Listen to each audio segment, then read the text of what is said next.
In the fabled land of Northern California, nestled in the Valley of Sacramento, two friends begin a journey to enlighten the world about their experience living life as a Xennial. But what is a Xennial, you may ask? If you wish to know, then follow them on their adventures. Welcome to the Xennial Chronicles. This is James. This is Mike.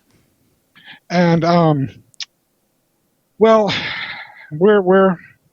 we're talking to you today in a day when the skies are finally starting to clear a little bit in California. Yes. We're still on fire. But the fires are not as bad. Yeah, there's still a pretty huge one that's kicking out pretty hard down in SoCal. It's going to be I heard it's supposed to be like a month and a half before it were to fully dissipate. Like, we're talking like end of October. Yeah.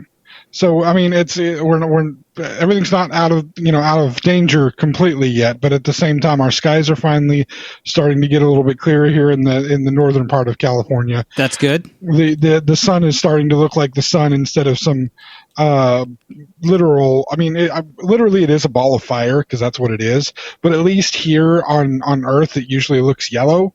Right. And for the last month or two here, it's looked red because of all the smoke and haze in the air, and luckily it's kind of reduced that. You can go outside now and not feel like you're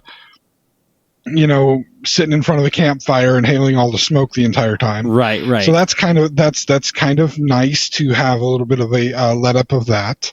Yeah. But as I guess is kind of the way that 2020 is working as a year, more screwed up and messed up things continually happen. And I don't know if we're more aware of it this year because we're all at home not doing anything, or if it literally is just this year is just the dumpster fire of all years. I did see a meme recently. I think you may have been one of the people that posted it. Mm-hmm. But I've seen a bunch of different memes connecting the fact that it was basically a year ago that everybody wanted to storm Area 51 to find out what's going on in Area 51. Yeah. Maybe they were successful and this is what was unleashed upon us, 2020. I mean, I'm not saying I really believe that. I'm not a conspiracy theorist. Right. At the same time, it's just this year has just been one thing after the other. It really feels like it has been. It really does. Like, it's too much. We're gonna get to the kind of the big tragedy of the weekend. I think in the second half of the podcast here. So I want to try to start on a little bit of a light note. Okay. Plus, I think it's really not a light note, but it's a comparable light note. I feel when you talk about the major thing that happened over this weekend and the fallout that's happening from it. And yes, for people who don't want to be, I know that our last episode we got a little bit charged with things that some people might consider political. Again, as we said during that episode, and I assure you again, it was an episode about morality as much more than it was about politics. Yeah, there is going to be a little bit of discussion when it comes to politics. I'm going to do my best to not necessarily present a side, but to present a few facts on things and leave the interpretation of those facts up to you, as up to the listener, as far as how they want to interpret it. I'm just going to bring up some factual things. One person said this at one point. Now one person is saying something completely different. Just things to think about in the way that they're being said. And so because of the major tragedy over the weekend, there is a tiny bit of shading of politics to be talked about, but it's more, it's so much deeper than that than most people probably realize. But it's still, it was a messed up weekend, and not just in the United States, but in a small microcosm of the United States, in the life of football fans. It was a messed up weekend. Really? This weekend for football had more injuries, major injuries. Whoa, okay. Than any other football weekend, probably since I can remember being alive watching football. Specifically, in one game this weekend, there were at least 3 players that had season-ending injuries. 2 of which happened on consecutive plays. Wait a minute. Are we still in the preseason? They didn't have a preseason this year, man. Oh. This was the second game of the season. They didn't have preseason. They had a short form version of all the training camps and OTAs and all the stuff they do before the preseason, but they didn't have the normal 4 preseason games. They just started the season because of all the COVID-19 stuff. Good. Okay, so I got to ask, is there like anybody that I would know? I would know of personally that, like, somebody that's big enough for me as not even a passing fan, but just like super casual, like every once in a while I hear the name. Possibly. Okay. Yeah, possibly. Okay. For instance, the name Saquon Barkley. I've heard that name. I don't know where he's from. He's a running back from the New York Giants. Okay. He was either number 1 or number 3 pick in the draft. Like one at least top 5. I'm thinking now. I don't know exactly when he was picked, but he was a top 5 pick in the draft. This is like his second or third year in the league. Second game of the season, torn ACL. He is gone for the year. Yep, that's it. He's out. How about, let's see, Tyrod Taylor? That name familiar to you at all? That one, no. I'll be real. I do not know his name. Quarterback for the Chargers. Okay. He had some rib pain. Okay. Took an injection to try to help with the rib pain right before the game started. And had an adverse reaction to the painkiller injection. Oh no! And so had to be rushed to the hospital. And the backup quarterback, who is a rookie, top 5 draft pick, or actually not top 5, but first round draft pick, right? Had to start the game with basically no preparation, like literally like 2 minutes preparation. Oh my goodness! Almost won the game, by the way. Almost won. Really? They fared that well even without prep? Okay, that's pretty. He played his ass off. I will say that. All right. He's possibly got a really good future in the NFL, because he went out there and he balled out the whole time. He made a few rookie mistakes, but I mean, dude literally found out 2 minutes before the game was going to start that he was going to start as quarterback. So if dude makes a couple of rookie mistakes in that situation, you can't really be that mad at him, right? Because like he didn't have training camp. He didn't have preseason. Right. He just went straight from college to, hey, guess what? You're in a game. And let's go. And he's that quarterback's named Justin Herbert. He was the quarterback for the Oregon Ducks in college. Oh, cool. So okay. Local people here might know at least Justin Herbert. Okay, well that's kind of cool. Like, so basically that points out this dude's got a career ahead of him at some point. Because you put the training on him now, and you know they're going to concentrate on training him because they know he's got potential. If you can hold that well in a game without prep, then you know that he can. You get some proper training behind him. He can kick it. He was drafted as high as he was because they figured he had potential. Dope. This just gave a good chance to kind of show it off. Right on. Cool, man. Let me get to the big ones for you then. Okay, let me get to the names that you might know. Okay, those weren't the big ones. All right then. Solomon Thomas. Don't know that name. Solomon Thomas is a defensive lineman for the San Francisco 49ers. Okay. Possible ACL tear, possibly out for the rest of the year. Ouch. How about Jimmy Garoppolo? I know Garoppolo. What happened to Garoppolo?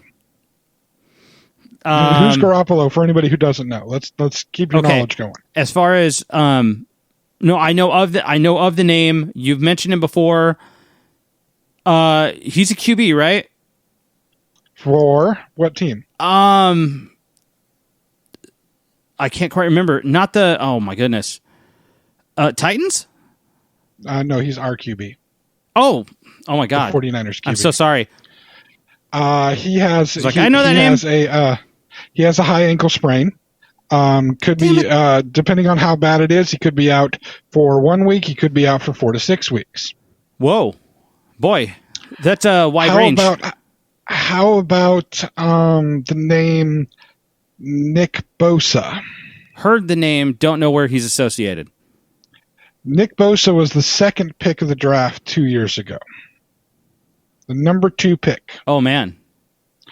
Selected by the San Francisco 49ers. Oh, no. He tore his ACL. We lost 2 defensive linemen yesterday to ACL tears. Damn.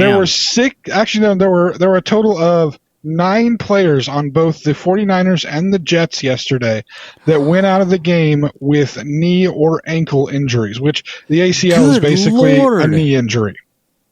Yes, the field was reported by the 49ers team as being an exceptionally sticky field. It is an artificial turf field. It's MetLife Stadium technically it's in New Jersey. Hold on, but wait. It's where both the New York Jets and the New York Giants play. Hold on, wait.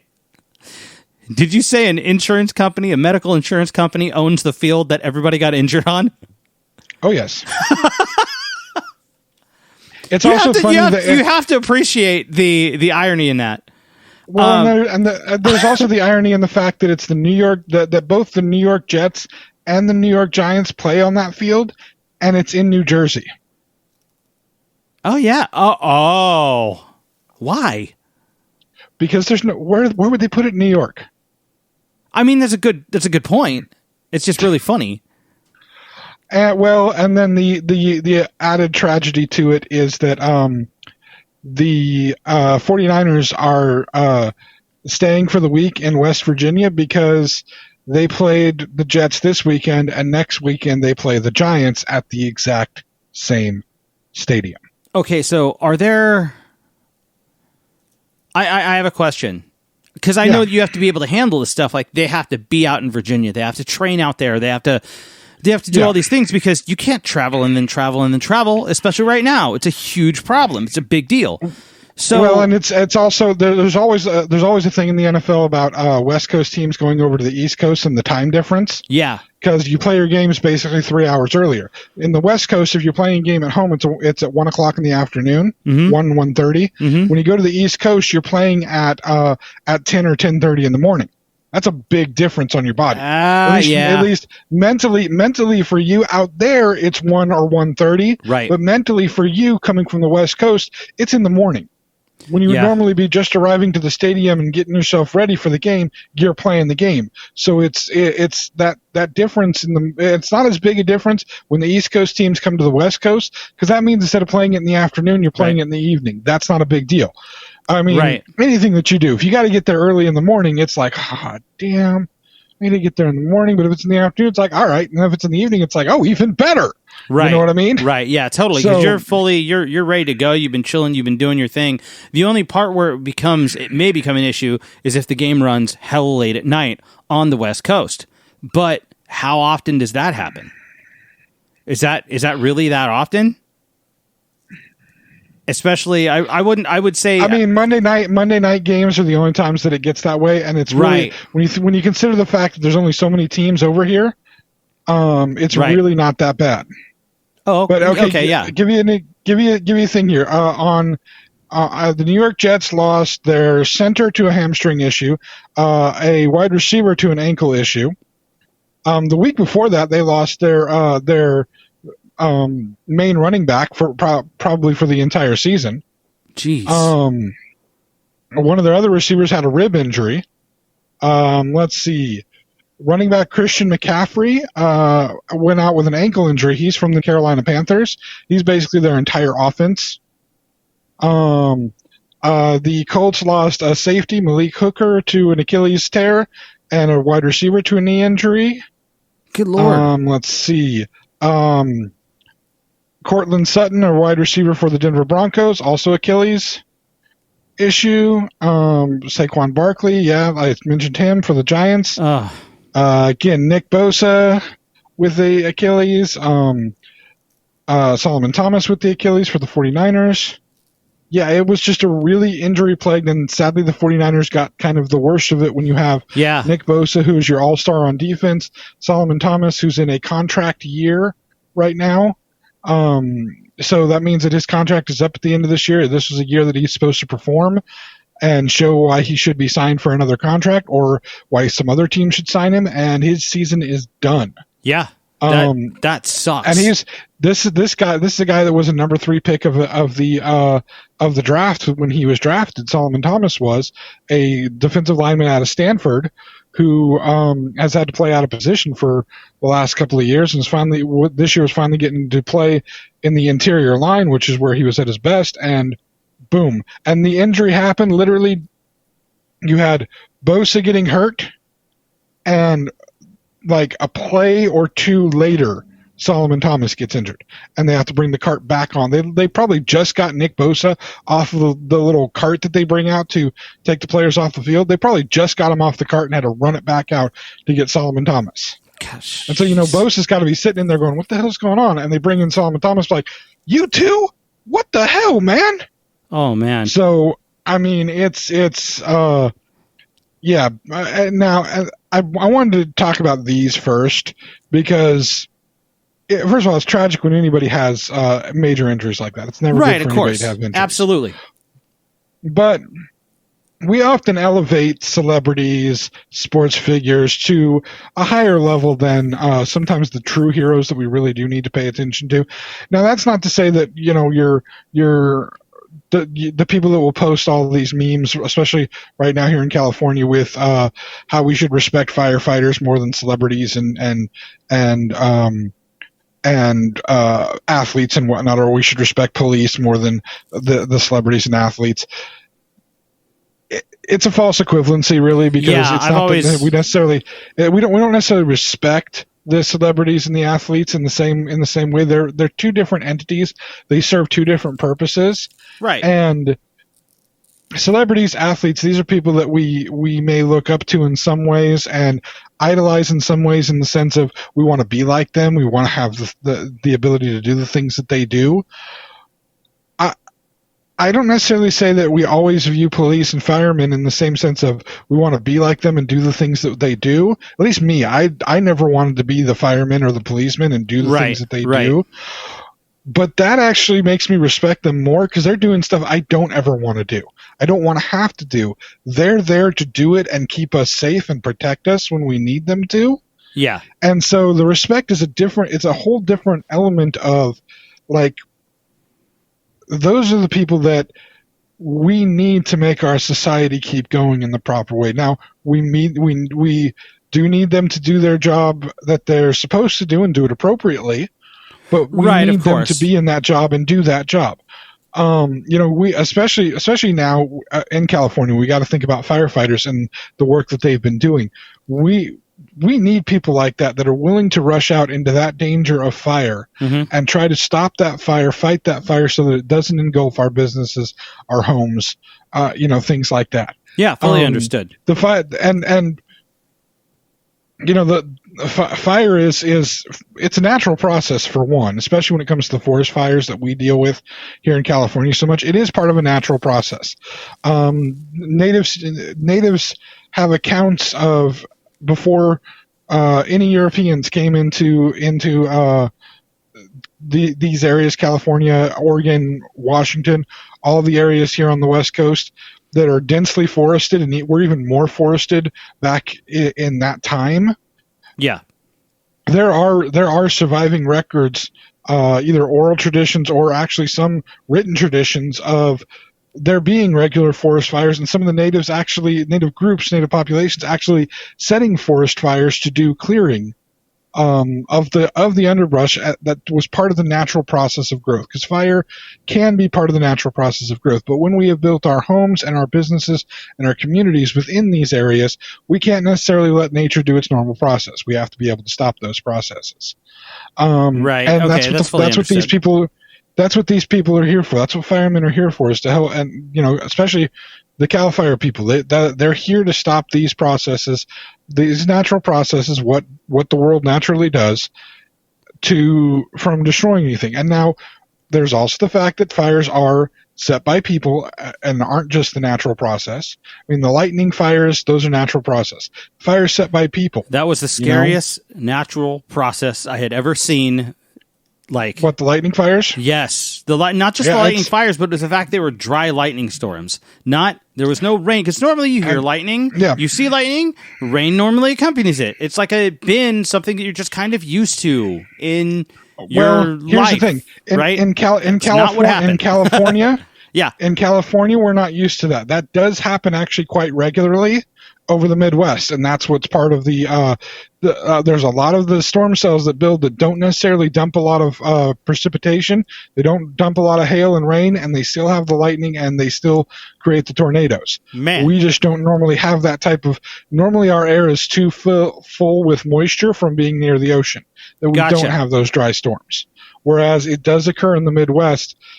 It's not as common as the storm clouds with the rain and the hail and whatnot, but it does happen way more often than it happens here, because they are sometimes bereft of the moisture that is abundant with our ocean right next to us. Right, and that's the funny part about that, is that the ocean is right next to us. We should not have this happening.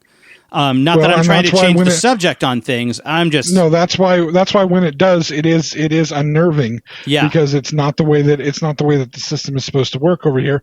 But the natural world is going to do what the natural world is going to do, and it's not going to pay attention necessarily to the way that we expect it to. Oh, of course not. But anyway, the attention we pay to athletes, the attention that we pay to celebrities, it is a different thing, and it should be a different thing. As what we should pay to firemen, police officers, any type of first responders. These are different groups of people, and they serve different positions in society. And to try to compare how we may or may not pay attention to one over the other. The problem is police officers, firemen, when they're not having to save people and save the situation, they're not necessarily going to be getting the attention. At least you hope they're not getting the attention, because you hope they're not doing anything that's negative to get the attention. Right. But they're not going to get the attention, and that means that they've done their job well. That's one of those positions where if you do your job the right way, you don't necessarily get a lot of attention. Whereas the entire focus of an athlete or a celebrity is to garner as much attention as humanly possible. And so to try to compare and make those two things sit on an equal basis is really a false equivalency. They are two separate parts of society that have to be treated in two separate ways. And to say that you have, athletes that you follow, idolize, celebrities that you do the same to, you do that, but you don't, by doing that, you somehow lessen the respect or impact of firefighters, police officers, again, those type of people. Again, false equivalency. Right. But sometimes within our world, there are people that transcend all of these things because they work within the specter of public service, like the firefighter and the police officer. And yet they also have, as a singular person, not just as a group, but as a singular person, they have the duty to be a force of, I'm trying to find the words I'm looking for here, a force of focus and attention within the realm of within a realm beyond just the work that they do as a public servant, as somebody within that public eye. Okay. And I wanted to deal with the football thing and the tragedies of the football thing, which are, that's sad, people are injured, but these are just athletes. And while they play their games, and many of the athletes do wonderful things outside of their work, from just being in whatever sport that they're in. Again, with actors, musicians, any celebrity, they may do wonderful things outside of what they're known for as celebrities. I mean, I'm sure we could list off a bunch of names. In fact, one of the gentlemen that was injured, Solomon Thomas of the 49ers, he actually had to have some time taken off from the team a couple of years ago because his sister, who had dealt with depression for the majority of her life,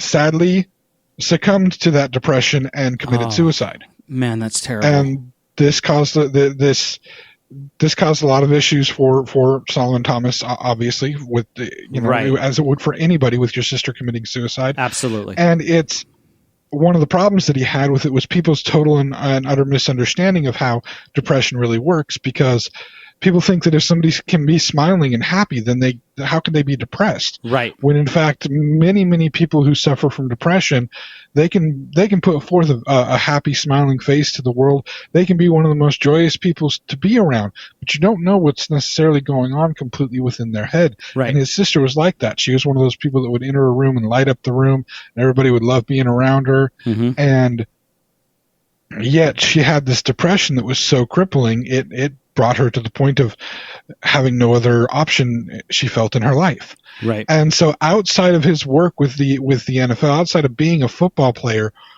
he's become involved in getting a lot of awareness for mental diseases, mental issues, the admitting of mental issues to the public at large, and specifically for men and football players, men who are playing football, to be able to discuss and talk about the mental problems that they're having, the various hurdles that they have to get through. In the off season, right before the season started, the quarterback of the Dallas Cowboys, Dak Prescott, had come public with the fact that he was dealing with bouts of depression. Another myth is the idea that if you're rich and famous, you don't have depression. I'm sorry, Kurt Cobain, if he was alive, would argue with you about that. Oh, very much so. Argue that. There's plenty of people that will argue that point, that have the capability of doing it on a very articulate level. Why can't I think of the guy's name? Lead singer of Stained famously battles legitimate depression and suicidal thought on a regular basis. And that guy, if you don't get that from his music, right? Then then you're not listening to the right music. Well, right, exactly. You're not listening but to Stained. Well, yeah, but case in point, there was an example. There was an instrumental track that had a bunch of screaming on top of it, written by Kurt Cobain, literally called "I Hate Myself and I Want to Die."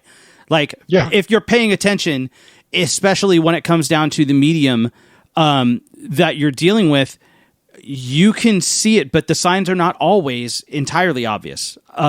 Case in point, Robin Williams is another person that suffered from depression. He suffered from, I think he had early onset Alzheimer's was starting to take him, or dementia, or something. It was a brain condition. This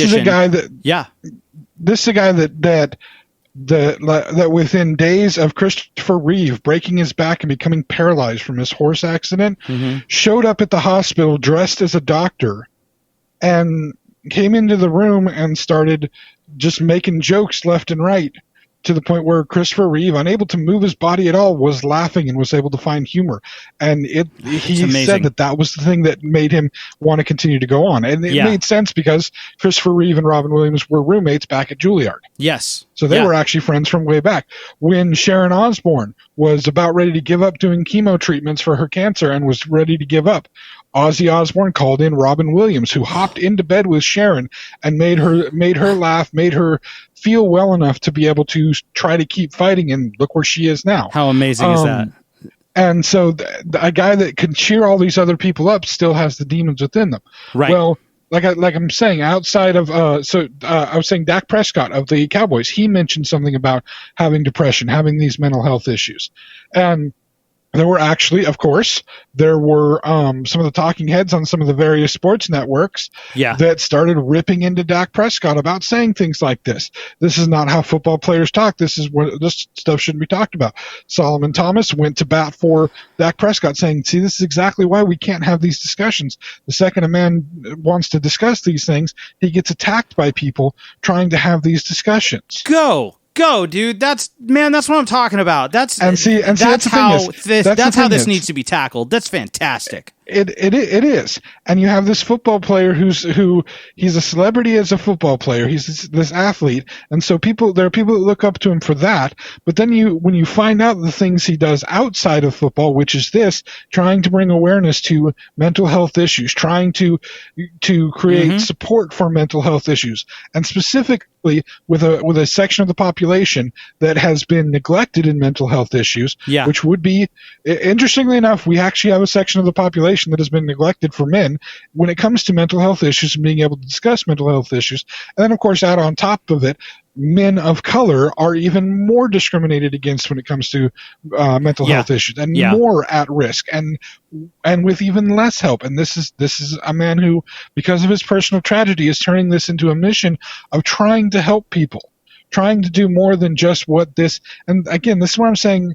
I remember when we talked about Kobe Bryant when he passed. Yeah, this is somebody that transcends beyond just the sport. Now, admittedly, Solomon Thomas is not to the level of worldwide kind of. Fame is the wrong word I want to use, but acknowledgement that Kobe Bryant was leaps and bounds above many people when it came to that. Yeah. I mean, honestly, like Kobe was pretty much a household name for 15 years? Yeah. So Solly's not there. Solomon Thomas is not at that point. But that does not mean that the work the work that he is doing is not important work. Absolutely. It does not mean that it's not honorable thing for him to do. Yeah. But it is meaning that he is transcending just being an athlete and actually trying to make the world a better place, trying to draw attention to places where people are not being given the help that they need and instead are being stigmatized for the things that they need. They are being discriminated against for the things that they need. So this is where again, like I'm saying, there's sometimes this transcendence beyond just what the one label that you already have. Mm-hmm. And I want to talk about the football players first because while it is a tragedy for their injuries, it's a minor tragedy in comparison to the major tragedy that happened over this weekend. And of course, it's been everywhere. You mean just the injuries themselves, not necessarily the idea of, because we're obviously touching on this. I'm just speaking of the injuries. I'm just speaking of the injuries to the players this weekend. Yeah. There's tragic injuries to the players. Yes. I'm not speaking of what happened. What happened to Solomon Thomas and his sister are a whole different set of tragedy. Of course. I'm just speaking of what happened on this weekend, which is the injuries to these players. And it's a tragic thing to be injured, but not nearly as tragic as what else happened this weekend. Yeah. And that would be the death that happened this weekend. Yes. Funny enough, the day that it happened, I believe I hit you up and said, we need to talk about this. This was a big deal. And I figured you probably want to save it until after the break. Well, and that's the thing is that's what I'm saying now. We're going to take our break here. Yeah. And when we come back, this is when things will get maybe edging on the close to political things, but this is a necessary thing because we're talking about a person that I think has been misunderstood and especially I can say I kind of misunderstood the situation with her a little bit until I started doing some research on her. Really? And that is, of course, former Supreme Court Justice Ruth Bader Ginsburg, who tragically passed away this weekend due to complications with pancreatic cancer. Yes. She'd been fighting hard to try to stay with it, mm-hmm. and fighting hard for, I think, a very specific reason. Yeah. And that reason being not what people think it is. And cool. And not necessarily. It is what people think it is, but it's not for the reason I think that people think it is. And that's what my research kind of showed me. Oh, that's cool. Is that there is more depth to this than most people. Most people want to make it a very simple argument, a black and white style argument, or in this case, a blue and red style argument. It's deeper than that. Oh, I'm quite sure. I am not as you know right now much more than I do about the situation, but I'm very, very willing to learn and react. I will say this: she believed in the power of purple, and it makes sense.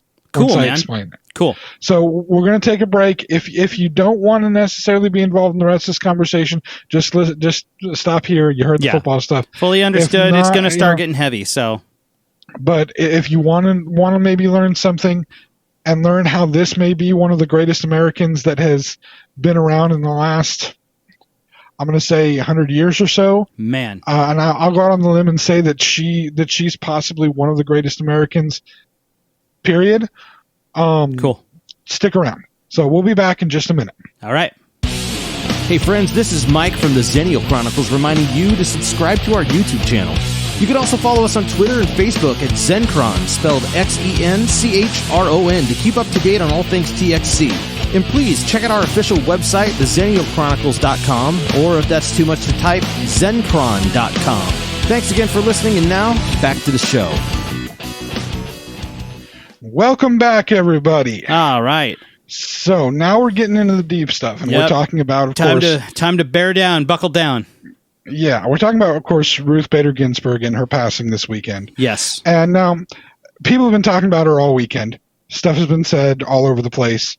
There's been a biopic made about her, so I don't want to go into detail and be like teaching everybody the life of like Ruth the Bader history Ginsburg. of. Oh, okay. Yeah, we don't need to go into that because there's better ways to do it. There have been some major biopics made that are way better that are going to say things than what I'm going to say. They may not be as truthful, but it's going to be more fun for people to watch, more fun for people to be interested in. For sure, I'm sure. Okay. What I'm wanting to talk about is the fact that she is viewed in one way nowadays, and that's I think it's an inappropriate way for her to be viewed. You mean like pigeonholed? Yes, in some ways. Okay. And I don't say that. I'm definitely not saying as a clearly important figure in American society, because she is one of the most important figures in American society within the last 50 years, bar none. Especially if you are a woman.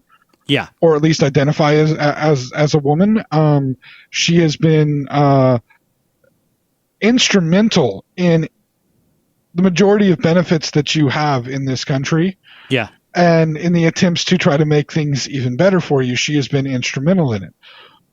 But the way one of the key fun things I learned in my research is the way and the reason why she went about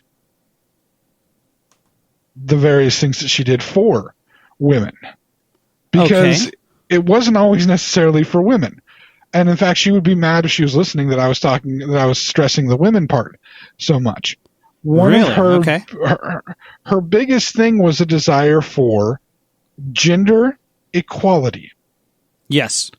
It wasn't about women. It was about equality across the board. Right.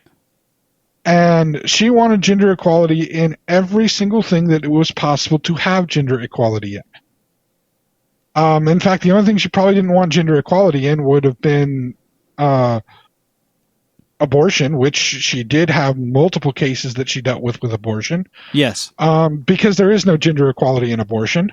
Right. The only people that really have to deal with abortion now, men have to deal with maybe some of the emotional thing of if they, help to create that child, the issues of sadness of either that child being terminated or them having to be stuck paying for the next 18 years for that child, whichever one is a problem. Okay, I can. For the man. And they make it their problem, which it shouldn't be their problem, but they'll make it there are men that will make it their problem. Right. The abortion is a thing that women, this is a thing that is a women's right issue, not necessarily a men's one. We don't really have an equivalency to it. And so that's probably the only thing she wouldn't have wanted gender equality on, because men's opinions really, I hate to say it, but I'm gonna take this line. Men's opinions don't frickin' matter. Right. They really don't. No, I'm right there with you. When it comes down to women's related issues in general, and I consider that to be a women's related issue, especially when it has to do with consideration of health. To me, it's not even in consideration of health. Yeah. To me, that's a woman's issue. The thing is, we as men, we don't carry that baby. We don't have to deal with the 9 months of carrying the child and the connectivity to it in that way. I'm also of the firm belief that this is, I don't know how this is going to come off as sounding, but this is the woman's creation. A child is a woman's creation. We are only necessary as men for like 3 seconds of that creation, maybe at most. The rest of it is all about the woman, the power and the majesty that women have to be able to create this life from literally something that men in their teen years just waste all over the place. We are completely and utterly just such a minimal part of the creation of that. And so for us to try to exert a say over what happens with that, it really is not our say. It's not our opinion. It's not our right. Yeah. This is something that is the right of the woman to do. I don't agree with the idea of women using that which the percentages, by the way, there's like 0.007% that they have been able to show of women that use abortion as their birth control method, as opposed to like having a more, a different kind of reason for it, like regularly use it as their birth control method. Yeah. The numbers don't lie out for that. What it comes down to is it's not my choice. It's not my say. I wouldn't want it to happen if I fathered the child, but at the same time, it's not my right to say anything. I need to defer that. And so, if somebody, I've never been in the position where I've had to be asked by a friend about it, an opinion about it. Luckily, because I can't say that. Let me explain why I say that luckily. I want to believe and want to try to be as supportive and understanding as I can. I can say I don't like the idea of killing a baby. I like the idea of not even a baby, a potential baby, a possible baby. I don't like the idea of taking a life in any of those situations. But at the same time, it's not my right to say anything. It's not my duty. It's all my duty is to be supportive.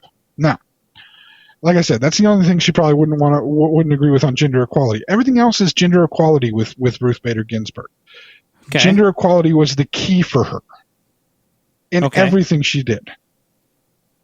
And when she fought for women being able to have the ability to sue for disparity in wages that women were paid for, and women were paid a lower wage than men. Originally, they wanted to make it so that they had to trace from each paycheck as a I can't even think of the term now. Statute of limitations. So from each paycheck, from when the women got each paycheck, there'd be a statute of limitations on getting reparations in pay. So that if you didn't file a suit to try to get the reparations for your pay for being paid less as a woman than being paid as a man, which still does happen, but it used to be far more prevalent.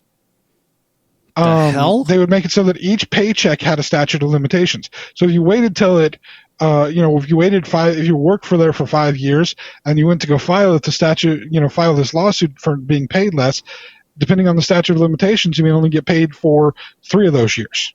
Your back pay for 3 of those years. She fought for that to be changed. She fought for it to be changed that women were being paid less. It still wasn't completely done, but there have been at least some steps made in it. When she, in fact, got one of her first positions, she was going to be paid less because, her husband had a job that paid well. So, right. And they flat out told her, your husband has a job that pays well, we can pay you less because you're a woman out in the field. And at the same time, that literally doesn't make any fucking sense.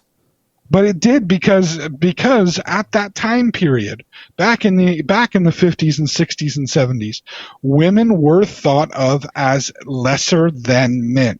Well, I mean, yeah, and back in the 1840s, it made sense to own people against their will to make them work for you. Well, I'm just saying. That was just what it was. So, I mean, I would consider that argument to be completely invalid. Well, but here's where whether or not it's the custom is regardless of whether or not it's right. The two are not related. Here's where the argument gets twisted on her head, or twisted on its head, and shows where, again, she was about gender equality and not about getting more for women. Because that's the viewpoint that I've been hearing about is how much she was a champion for women's rights, She was a champion for equal rights. Just so happened that at this point, she was mainly more so dealing with women's stuff than she was anything else. Well, hold on one second. Isn't the purpose of the feminist movement equal rights? It's equal rights under the law. That's the purpose of the feminist movement is not women's rights over men's rights. The purpose of the feminist movement is for equal rights for everyone. That's what it is. It's doing that by representing women as a disenfranchised gender, but the purpose is equal rights for everyone. That's the purpose of feminism in general. And I understand what you're talking about with women's rights, but that's because she had to fight for those, right? Well, that's because in the fight for gender equality, the people that the group within the two legally recognized genders, and I'm saying that specifically with those specific words. Right, understood. Within the two legally recognized genders, the ones that were having their rights basically taken away from them and not given fully were the women. So that's why it seems more like it's women's rights. However, one of the cases that she was involved in was about and changed the law, was about a man who was raising children, who was a widower. His wife had died. His wife had been getting Social Security. A widower at that time did not get the spouse's Social Security benefits after death, because it was now a widow did, but a widower didn't. Whoa! Really?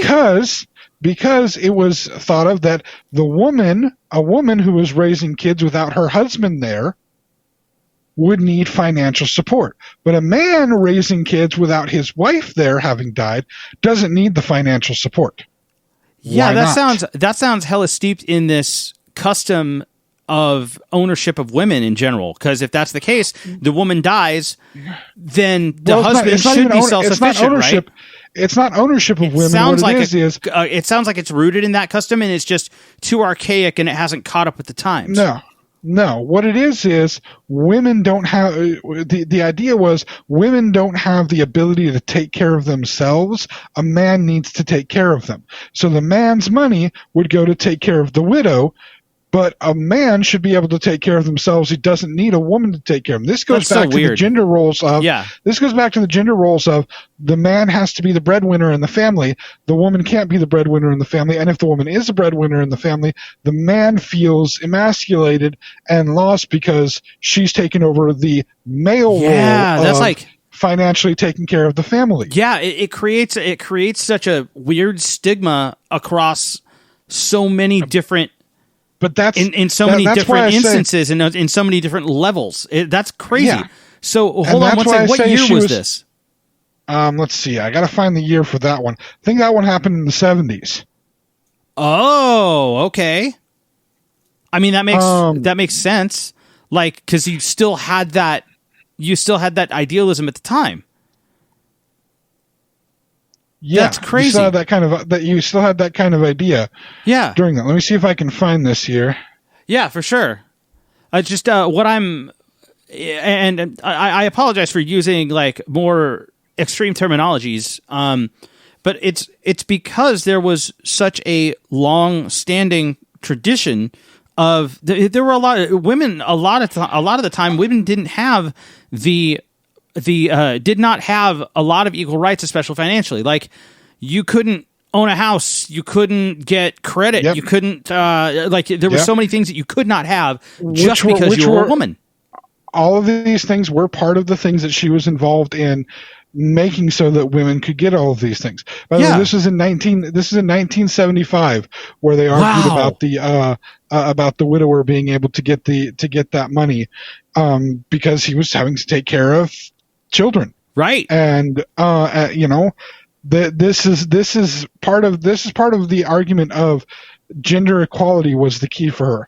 While women's right was the main, in many ways, the main focus, because women were the ones that of the two genders that weren't getting the same rights, weren't getting the same fair and equal treatment. Right. At the same time, it wasn't about, as you state, you have to sometimes describe the fact that the feminist movement is about equality, because there are many who want to see it as women wanting to be better than men, women wanting to be,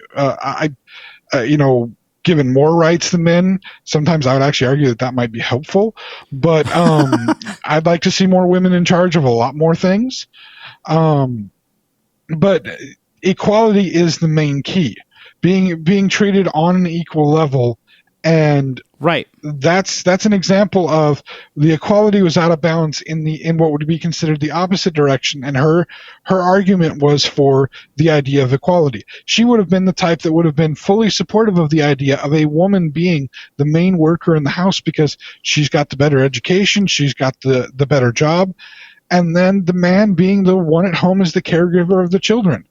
And why can't that kind of a setup be, and why can't that kind of a setup work without without the societal pressure of the man feeling emasculated, the woman being treated as if she's too hard nosed or too whatever. Right. The term bitch often being bandied about by any woman that shows any kind of business acumen or strength in the things that she does. Right. Whereas when a man does the exact same thing, he's just seen as a strong, virile leader. Right.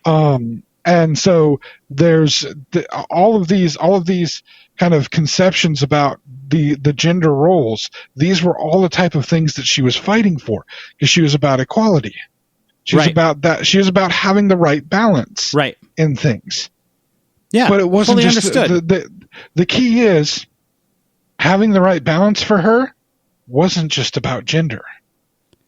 Balance no, not necessarily. No. I'm saying this is her. The idea of balance was her entire philosophy about everything. Right. As I'm doing the research and I'm looking at the various cases that she was involved in, there were times where she argued against laws about, when she'd argue for and against laws about abortion, for instance, which is why I mentioned it, where she would argue about how this state has brought in this new law about abortion, and no, this is wrong, this is improper.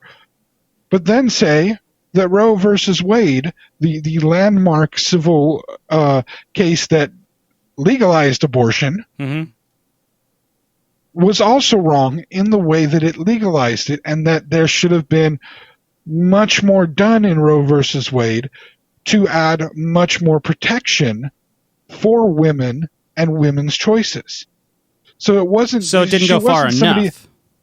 Well, what you see in the stuff that she argues is oftentimes she's arguing against something not because she fully disagrees with it, or she's arguing for something not because she fully agrees with it, but because there's the minutia of the issue is not being clear enough. It's not striking the right legal balance for things. It sounds similar, if I may be somewhat comparative. This sounds similar when to a congressperson or a senator voting no on something that technically is on its way to being something that they want because it's misrepresentative, or it includes something else that is not part of the argument, or it just doesn't go far enough to actually clarify the issue because it allows for so many other loopholes to come through. Yeah. So, okay, that makes a lot more sense. Well, and they do get to, I don't know how much you know about the justice system, but when the Supreme Court, for instance, rules on something, they get to, they have somebody from the side that, from each side, if it's a split decision, they have somebody from each side write out kind of a thing, kind of a brief explaining why they voted the way that they did and what their intention and purpose and whatnot was. Yeah, their argument, their dissent, their the dissents. Yes, these are the things that whatever side she's been on, she's kind of taken it upon herself to write these and be very, very detailed and specific in the reasons why the decisions were made the way they were. But here's something I want to throw out to you. Okay. Do you know which? And this is kind of showing the weirdness of the idea of balance with her, and how she was very much chosen, I think, as a balancing person. And now, for instance, she's seen with her fights for women's rights, her comedic portrayal by Kate McKinnon on Saturday Night Live. Yeah. And many of the stands that she takes now, she's seen as almost, and the way her history of voting has been, she's seen as kind of the bastion of liberal politics, or not liberal politics, but the liberal court, the liberal side of the court. Okay. Especially in the Supreme Court, as opposed to the conservative side of the Supreme Court. Right. She's seen as kind of like the figurehead for the liberal side. She was considered a liberal justice, yes, technically speaking. Which is really funny, because do you remember which president nominated her for the Supreme Court? Clinton.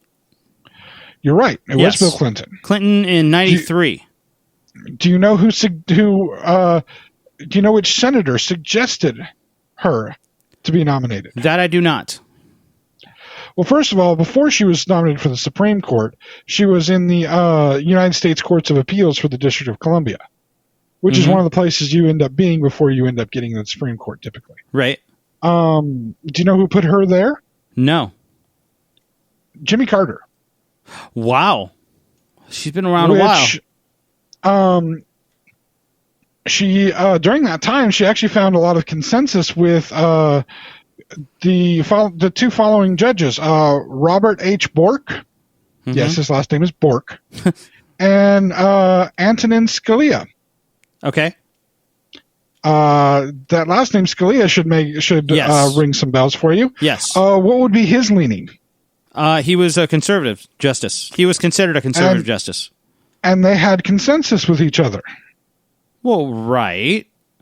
So, there's no okay. So when it comes down to Supreme Court justice, please continue. Let me keep going. Yeah. So Bill Clinton nominated her. Originally recommended to him by Attorney General Janet Reno. Oh, cool. But also was suggested by a senator.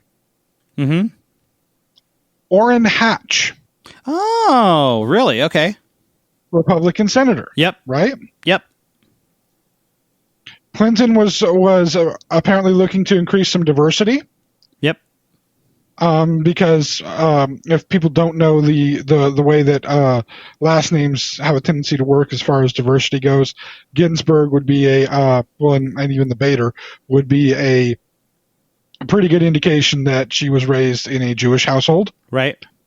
She was rated probably the highest rating of any prospective justice. Here's the key, though, right? During that administration, the Clinton administration in 93, that was a Republican House and Senate. Okay. This is the Republican House and Senate that I believe eventually they impeached him. Did the impeachment on him. Yeah. The Senate confirmed her by a 96-3 vote. Holy smokes. 96-3. Mm-hmm. Wait, who didn't vote? I'm unsure who didn't vote for her. But what's funny is, in many ways, if you look at that, Clinton being what many people in America would consider a liberal. Yes. Very major liberal. Yeah. And Orrin Hatch being a conservative. These two kind of being the people behind it, she seems almost like a balance between the two. And okay. I think that she's been improperly painted as a liberal. And the reason I think that is I believe that in America and the way that our conservative liberal kind of dial goes. I think I see where you might be going with this. I'm going to let you go. Like I think I know where you're going. The way our conservative liberal dial goes, she may fall under liberal, but if you were to look at the way just about every other major nation in the world looks at the spectrum of conservative and liberal, she would actually be just a little right of centrist, basically. In theory, yes, when you look at global politics, right? When you look at global politics and the national politics of multiple different nations, we are, as a country, have continued to become farther and farther and farther right-leaning in our general operations and our opinions as a country, even though the citizens tend to continue to lean left. What you find is you find that somebody like Bill Clinton, who is considered a major liberal in the United States, in most other countries, he would be considered a moderate conservative. Yeah. I mean, and I would consider that in the liberal category. I would argue that as well on not to try to bring this up just out of nowhere, but a lot of people can argue that on Biden's end too. That can be that he's right of center. He could be seen as right of center in most other countries. Yeah, in most other countries, he would be right of center. He would definitely not be left. Right. He would certainly not be like far left. Right. Hell, Bernie Sanders, who is the far left of our situation. Oh, he's in left the of United center. States. Yeah. He would just be left in just about any other country. He's Some not, of them he's left not to even center, close depending. to far left. Yeah. And I think again, I don't see that in any other place, any other country. I don't see that Ruth Bader Ginsburg would have been a liberal justice. I think she would have been a center. Right? Yeah, that would make sense. A true centrist. For sure. And I don't think she would have been left of center or right of center. I think she wanted to be very much in the center because with law, you need the balance. You need the idea of balance between conservative leanings and liberal leanings. You need to find the appropriate path between. And funny enough, part of her early career and part of what spurred her on to do many of the things that she did for gender equality, she spent some time in Sweden. She spent enough time there that she actually learned how to write in Swedish to co-author a book in Swedish about law. But she noticed when she was there how much more women were involved in society there, how many more rights women had there. Because that country, like many of the countries in Europe, especially these Scandinavian countries in Europe, they are a little more liberal leaning and have been a little more progressive about many of their policies for many more years than we have. After World War II, when those countries were recovering from all the devastation that happened on their, in their backyard, basically. Right. They found themselves being far more progressive in the ways that they dealt with things and making many more leaps forward as far as rights were concerned for all of their citizens. Right. Whereas America mainly had a massive economic boom because they were the only major manufacturing company that didn't get bombed all to shit during World War II. Right, exactly. And they had a crap load of factories just sitting around doing nothing and a bunch of soldiers coming home with nothing to do either. So let's put these people to work and let's make a bunch of crap and sell it everywhere because nobody else can make crap.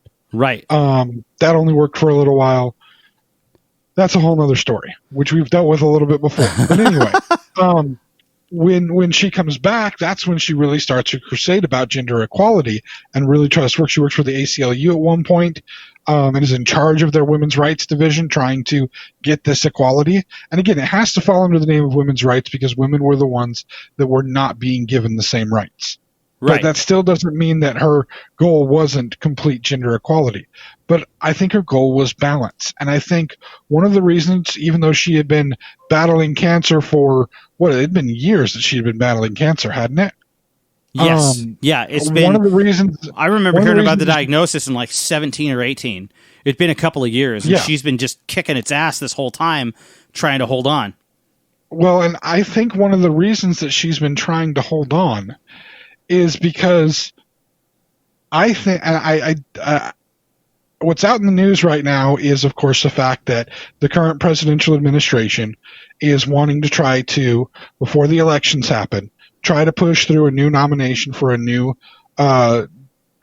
person to be on the Supreme Court, with the idea of trying to have the Supreme Court have more conservatives on the court, conservative judges as opposed to liberal judges, right, to try to skew it. I think now there are people that will say she was holding on because she didn't want a conservative judge on there, she wanted a liberal judge on there, and they're right. I believe that they're right. I believe that she held off retirement for the possibility of getting a liberal judge, but not because she wanted the Supreme Court to be more liberal. I think she wanted the Supreme Court to have balance. I believe that too. I think she liked the idea and was not even like the idea, but was set on the idea of making sure there was a balance to the Supreme Court, in that to find the right path, we need to find the path between the two opposing sides that is able to do the best thing for the country and not for either side special interest wise. And I think this was, even if you go through and look at the various cases that she was involved in and she really said something about, she wrote something about it or had commentary about it. Mm-hmm. They were about advancing equality forwards for, again, gender was the thing that she hit on as her main goal, the gender equality. And part of it was because, again, as a woman and a law student, a law student, and then a law, trying to be a law clerk. She was refused multiple jobs as a law clerk. One judge had to be threatened by the dean of Columbia Law University, where she got her law degree. She went to Harvard Law first, and then went to Columbia. Good God. Columbia, the dean of Columbia Law had to threaten a judge to give her a job as a clerk. If he did not give her the job, that dean would not send any law students to him for the next 2 years to clerk for him. Damn. Cut him off completely. And she stayed in that position for 2 years as his clerk. Wow. Well, then there you go. Because they didn't want to hire her because she was a woman. Yeah. They didn't want to pay her because she was a woman. Right. So this is the discrimination she felt. So that's the discrimination she fought for. That doesn't mean to say that she was not for equality for all people, regardless of anything. It's just the thing that she felt the discrimination for. That's the thing that she felt she could get behind and fight for. That's the thing that she was the appropriate voice for. And it all comes back to me to this idea of balance and equality, everything being treated as much on the same level as possible. You know what I mean? Yeah, absolutely. And that's where we should all be looking. You know, isn't that the ultimate goal? Like the ultimate goal in this society, in this country, to find the balance. Yeah, it's balance and equality. And I think we work best as a country when we're able to find the balance between multiple things. Yeah. And we don't go too far in one direction, left or right. Because if we go too far in either one of the directions, we lose sight of the fact that there is progress to be made, but at the same time to still be understanding and reverential of the road that we've already taken. Yeah, that's absolutely a completely valid point. I consider that to be a very valid point. There are varying differences and opinions and beliefs on things, but at the same time, we need to have a moral understanding that we need to be able to, and a moral code we need to be able to hold ourselves up to and apply, and still be able to work through these various situations and issues. And part of that, again, her crusade for equality. With her, it was for gender. With us, it should be for everything. Equality in as much way as we possibly can. Yes. For everybody. Yeah, absolutely. And again, this idea of balance. And that's why I feel it's wrong to paint her as too liberal a person. I wouldn't even necessarily call her progressive, but I would call her somebody who had the best interest of America's growth and future at heart, and somebody that did everything that she could in the last 27 years of her life to keep America moving forward, to keep America to keep the promise of America as a country that can change and evolve over time for the better. Yeah. To keep that kind of idea alive. Right on, man. And by the way, that's a discussion we can have at another time. I want to mention I just want to mention the fact that one of the beauties of our most important document for the United States, the Constitution. Yeah. One of the beauties of that document is it's specifically designed to be able to be changed as the new and different things that happen within our country as they happen, as we change, as we move into the future. This is a document that doesn't have to stay completely exactly the same. This is a document that can and has changed. Yeah, absolutely. And it can change as needed to make this country a better place. Definitely. I fully agree with that. But anyway, I think that's what we have to say today. I know I probably went a weird way about it, but that's the way I want to remember this wonderful lady, is as somebody who wanted the best for America, wanted as much balance as possible, wanted gender equality, which is a big issue to me. Yeah. Because I can say, I'm going to add, I can say this from my personal experience. The idea of outdated gender roles has played a huge part in my life. I lived for the first 10 years of my life with my mother being the main parent at home. I lived for the next 10 years of my life with my father being the main parent at home. Mm-hmm. It taught me so many wonderful things. It also taught me which people that I knew that were sexist and may not have realized it and may have tried to talk about not being sexist. But the second they saw my dad being the one staying at home taking care of kids, oh boy, the way that you you probably would, but it's just strange to see how these people treated my father when he was sick and unable to work and staying home with the kids. And just the contempt that people had for him for doing something like that. The idea that it would destroy our family for him to stay home and for my mother to work. Well, I can't say what it did to my sisters for sure, but I can say what it taught me was that when it comes to being parents of kids and trying to keep a family together, each member of the family does what they need to help the family keep going, whatever that ends up being. And so, if whoever has the ability to go to work and work, that person works. If the other person has to stay home and take care of things, that person stays home and takes care of things. And it doesn't matter what's between your legs. It matters what dedication you have to the person that you're with to go and do those things and get those things done properly. Absolutely. And I spent the good majority of my kids' lives as the parent at home while my wife was out doing the working. And I can say that it was really beneficial for me to have had my dad at home for the time that I had him, to show me that I wasn't less of a man because I was the one at home with my kids. It was a conscious decision that my wife was going to have the job that made more money and set the family up in the better situation. And it was better for me to be at home and take care of what was necessary at home. And I'll admit, I didn't always do the best job of it, but that didn't have to do with me being a man. That had to do with me being a lazy son of a bitch who didn't like to do dishes and didn't like to vacuum, and still to this day refuses to clean windows. I'm sorry, if you want to see what it looks like outside, go out the frickin' door. Don't look through the damn window. That's why blinds and curtains were invented, to cover them damn things and not let the light in. Okay. That's just me. That has nothing to do with me being a man. That just has to do with me being a lazy ass. And I learned and I got better and I became a better person as a result. And now I make sure I take care of those things except the windows. Why? Because they're things that need to be taken care of, and I can stop being lazy. Okay. Still not a male or female issue, and it never should be. And this is the kind of things, again, she was arguing for. I was lucky to see that it doesn't make you less of a man to be at home. It doesn't make you less of a woman to be out working.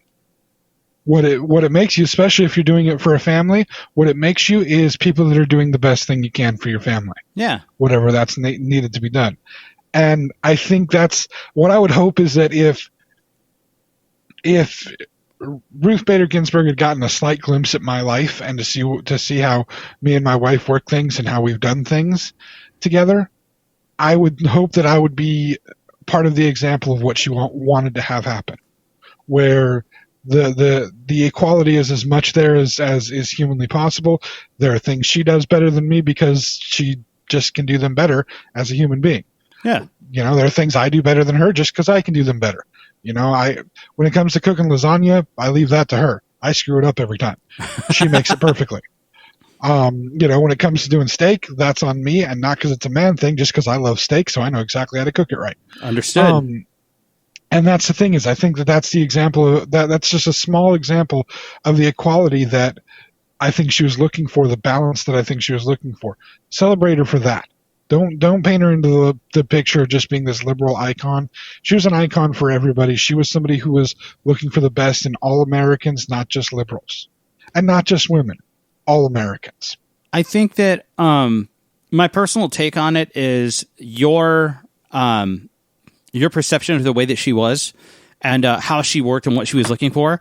I honestly think personally that that's exactly what most people are looking at on this side. She was a balance against so much. She was a balance against she was a balance that was there to fight against the traditional issues that stopped equality from happening on a constant basis. And I think she is not just a liberal champion. She's an American one. And I think a lot of us that mourn her right now, me as one, I look at her as an American champion, not somebody who bleeds blue or whatever she wants to, whatever you want to call that. Yeah. I don't think that that's it. And I don't think most people think of her that way. And I know there are a lot of people that are talking about the argument of her championing women's rights, but only because she championed fighting for rights that weren't there yet and deserved to be in the name of equality. Yes. I personally think that's the point with everyone who is really mourning her right now. They're not thinking she was there to fight the fascists. I think they understand that she was there to make the even playing field happen. Well, yeah, I would somewhat agree with you, but at the same time, I have seen that just the idea of there being equality between different groups of people and her fighting for equality in the minds of people that are, I would say, far more on the conservative side, on the real far right. Right. They would see those things as very liberal, far liberal. They would, and the equality, and so they would. And that's why sucks, doesn't it? Huh? I said they would, and that sucks, doesn't it? Well, and the fact that her fighting for gender equality would be seen as a liberal ideal, would be seen as an anti-conservative ideal, is a little frightening to me. It's a frightening definitely thought frame in that gender equality for all people should not be a liberal thing and should not be branded as a liberal thing. This should be just a thing that we all do. Yes. And the fact that something like equality has to become politicized as being a leftist thing as opposed to a thing just for all people. Yes. That's where the sometimes the concern comes up, and that's where I think she's, like I say, she's being painted into this corner of left when she wasn't really left. She was just for all people. Yeah, exactly. Exactly. And the thing that we should take a lesson away from that and realize that some of these divisions that we make when it comes to left and right, liberal and conservative, Republican and Democrat, these are things these are just words that we try to assign these different things to, right, that sometimes take us further from our real point because we try to follow the people behind the words sometimes too much, and realize again, this comes down to sometimes a moral conversation. And gender equality, male and female, as again, we can talk another time about the fact that there's only the legal understanding of male and female gender, right, and that there's so much deeper understanding that needs to be had about that. Yeah, that's a whole other episode, man. Better people than us can talk about that. Yeah. People that have a better understanding of it maybe than us, because our understanding, again, is only framed by what we know and what we've experienced. Exactly. And that's our experience is just a small portion of the truth. But equality across any and all genders, equality across any and all races, equality across any and all religions. This is not something that should be politicized as left or right. This is something that should be a moral issue. And it is morally correct to have equality amongst all these different things. Fully agree. That's where this woman was, I believe, trying to be morally correct and find the legal basis in which to be morally correct. Yeah. And that's the appropriate, while still being able to enforce law. This is the appropriate person to have been.